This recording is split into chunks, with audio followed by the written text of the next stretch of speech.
Hey, welcome back to my channel. How are y'all doing today? It is Tuesday, making this video right now just to get it uploaded in time for you guys. And I'm sorry, I'm just having a bit of cold.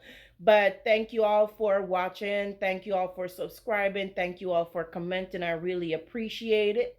And as you go along this journey with me, you all will learn a lot. And I can also learn from you guys. So once again, don't forget to like, share, comment, and subscribe. And hit that notification bell so you can be updated or notified whenever I upload a video.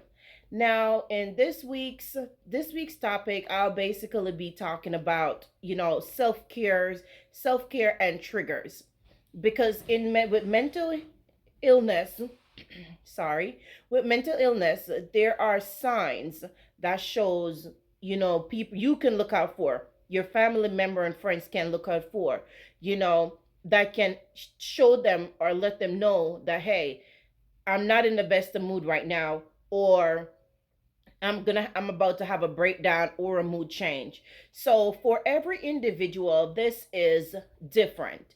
It's not going to be the same for each and every one.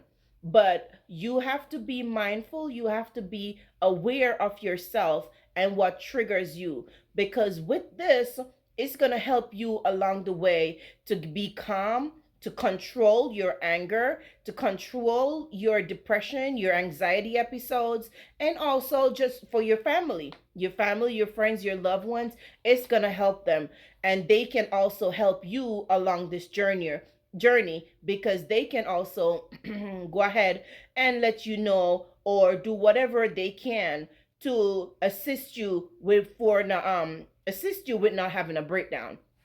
Now, one of the main thing that, well, not really the main thing, but a lot of times things that do trigger your anxiety and your depression is like, an argument. It could be relationship. It could be financial situation.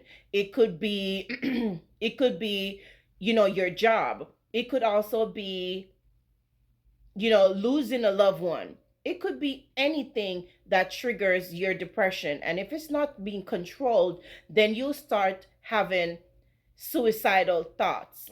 You will start thinking of harming yourself. If it's not suicidal, you'll start cutting yourself, or you start endangering others. And this is what we are trying to avoid.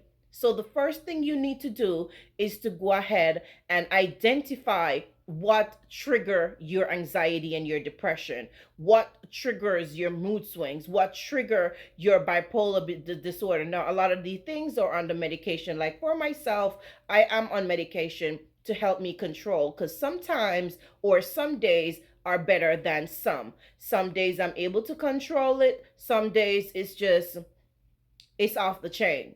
And what happens when you get, triggered? What happens when your anxiety, your depression get triggered? Now, for me, I cry. I cry when my anxiety and my depression, starts acting up on me, or I'm start acting a fool, or however you may put it. But that is it for me. But what about yourself? It is good to identify these things, because then when you identify these things, you say, hey, mom, hey, bestie, hey, son, hey, daughter. When you see, look out for these signs. When they see these signs, then they can say, hey, it's time for me to step in.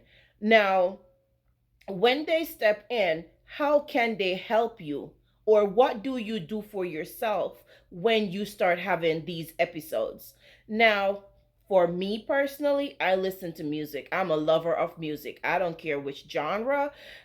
I love music. So you can listen to music, you can go for a walk, you can go for a jog, you can play a video game. There is so much you can do what all that can help you to calm down. Zone things out. Just relax.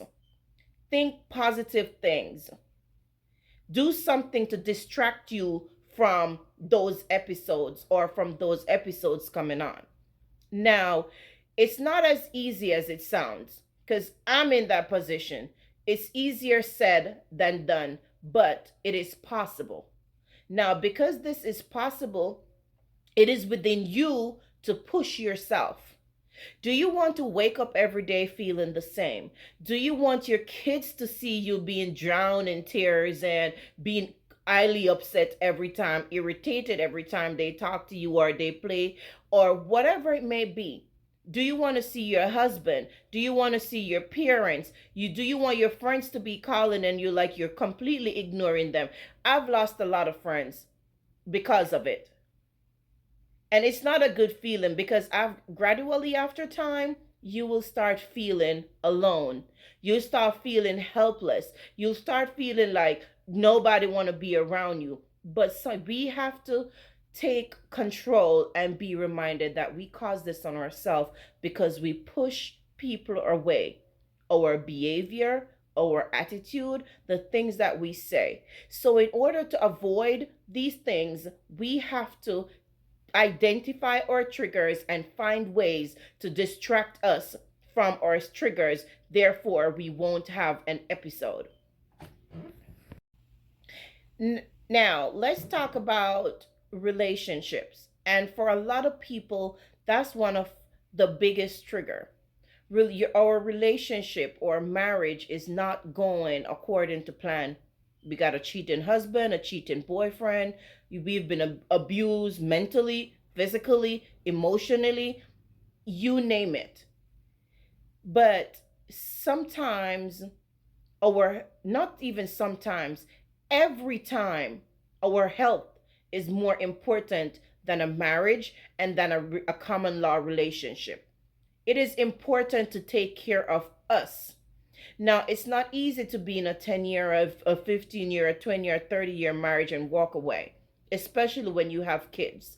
But you have to consider what's best for you.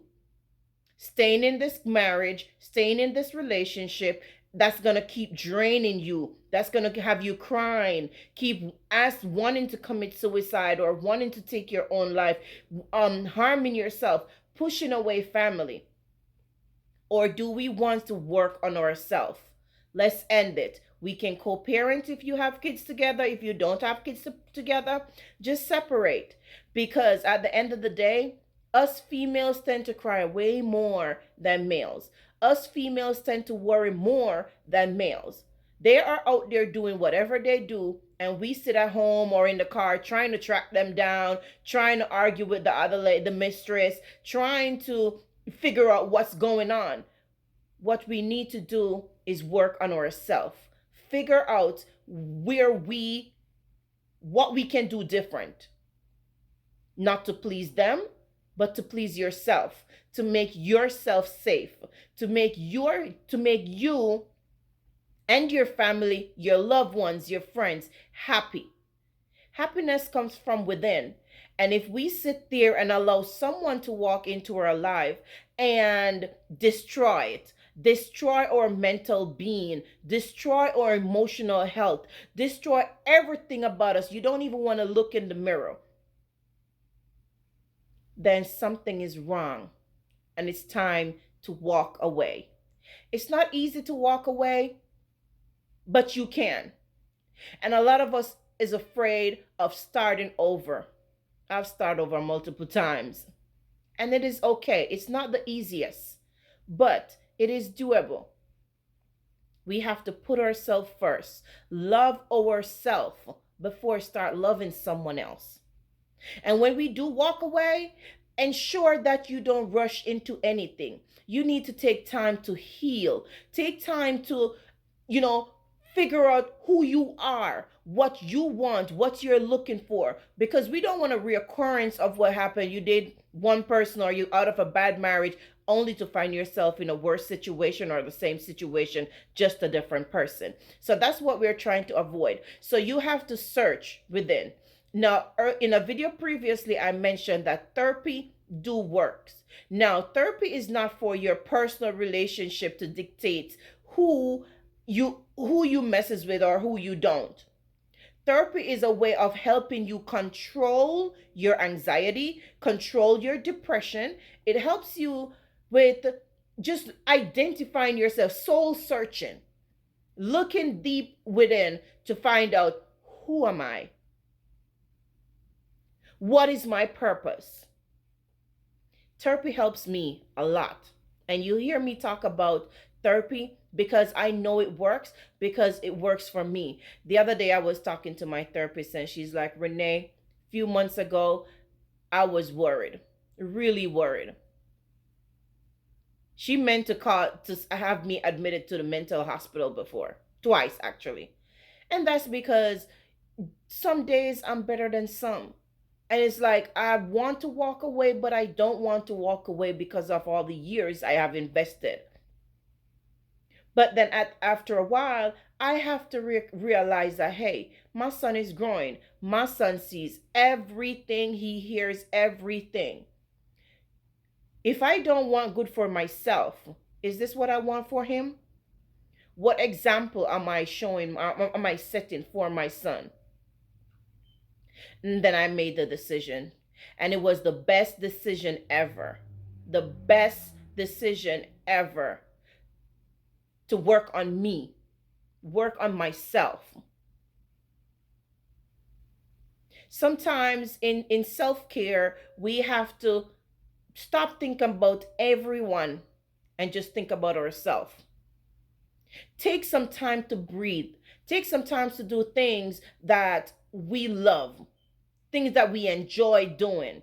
Just take a breather from the situation, whatever it may be. You want to go on a alone trip, you want to go out alone time, do some me time. A dinner, to the bar, to the club, whatever, go shopping, whatever makes you happy. But take you some me time because it do helps. Now back to what I was saying, because I deviated a little bit, but back to what I was saying as it regards to triggers. Sometimes we have to identify what we can ask sorry our loved ones or friends to realize that this is what I do when I'm irritated, when I'm frustrated, when I'm having an episode. And I'm just going to look down for a bit just to read off the list that I've created. So you be sweating.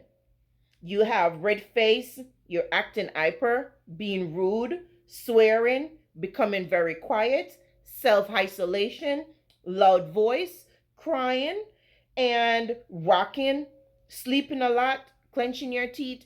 That's just racing art. That's just some of the problems or the trigger are things that happens to our body physically that our loved one can identify to know, hey, they're about to have an episode.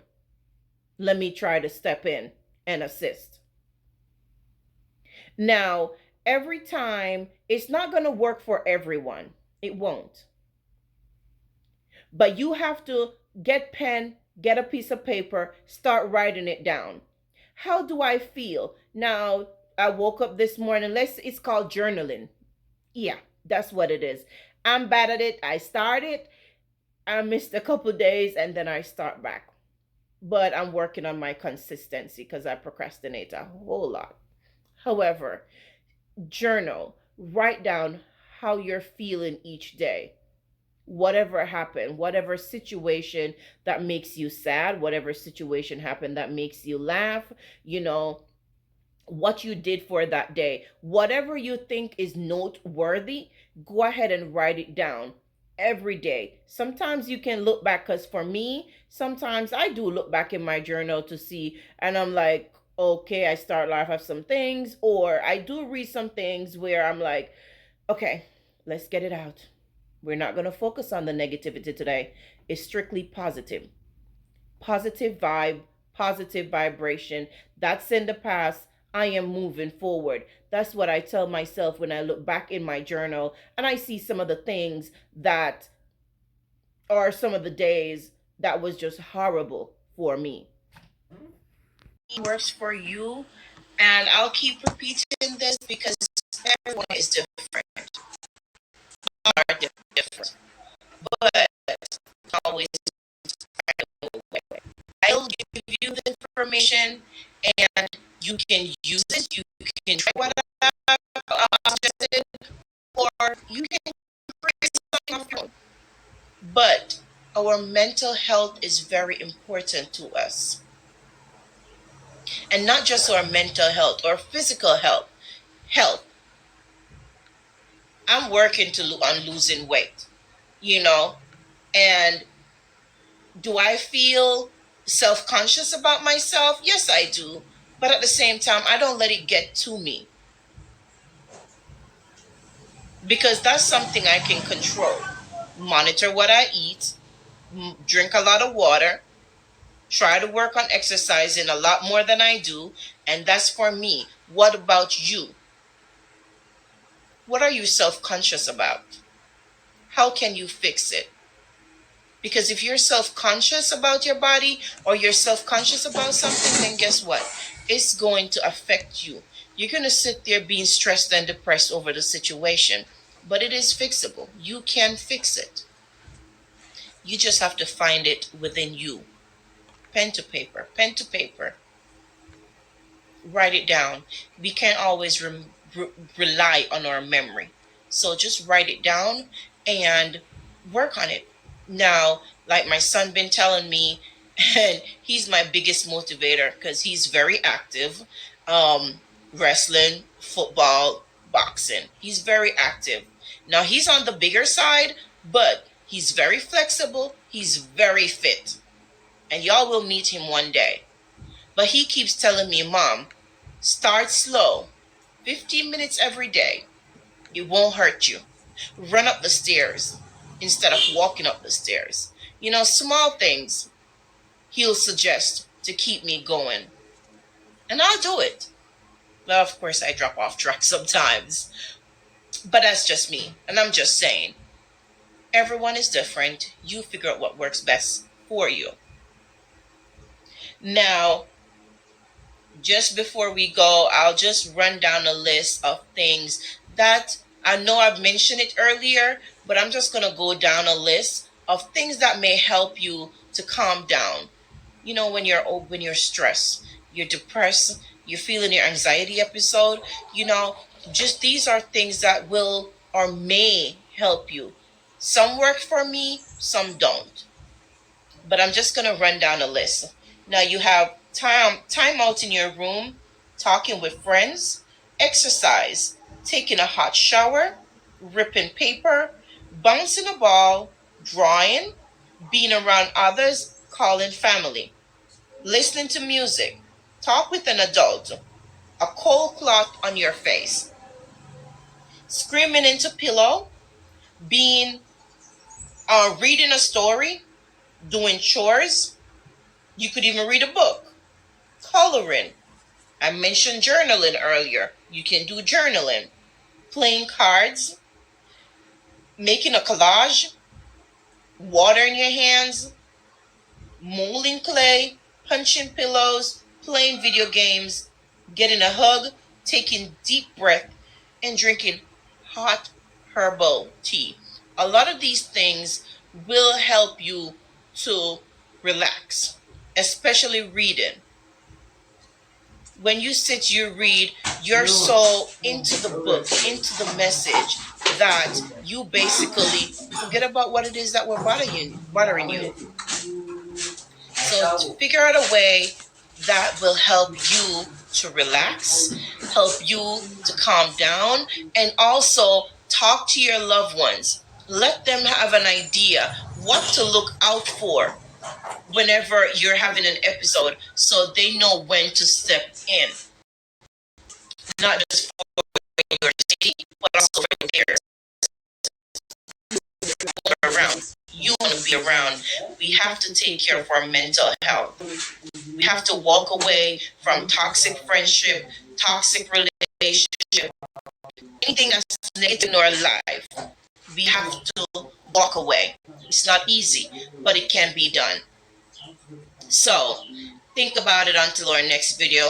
We'll have more conversation. I'll discuss more. I'll talk more about me.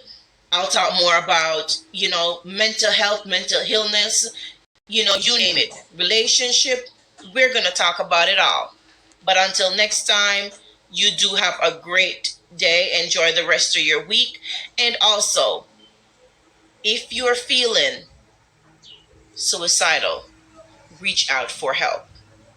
Call your mama, your daddy, your sister, your brother, your best friend, even if you're at school, whoever it may be. It could even be a neighbor. It could even be a stranger.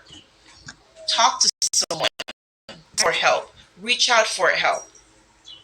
And if you're afraid of doing so, go ahead and call the Suicide and Crisis Hotline. The number is down in my description, and they will help you. But think about it. Remember, suicide is not an option. Our family and friends need us. So let's take that step.